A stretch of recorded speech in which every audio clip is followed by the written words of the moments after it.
اعوذ باللہ من الشیطان الرجیم، بسم اللہ الرحمن الرحیم۔ پیارے بچوں، السلام علیکم۔ اسکول بی ایم ایس کنڈی، class 8، subject Urdu, topic Raja Jambu Lochan. بچوں، آج ہم اس کے سوالات کرنے جا رہے ہیں۔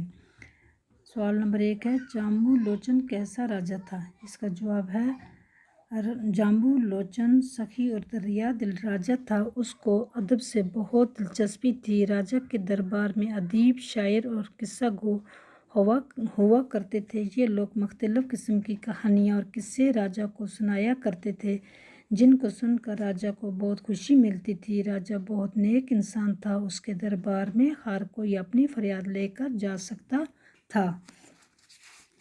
سوال نمبر 2، شیر اور بکری والے واقعے کی یادگار کہاں اور کس طرح قائم کی گئی؟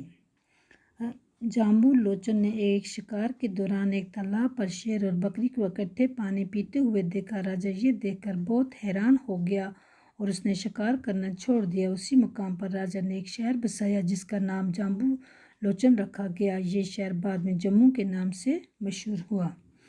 شکار کے وقت جامبو لوچن نے جنگل میں کیا منظر دیکھا؟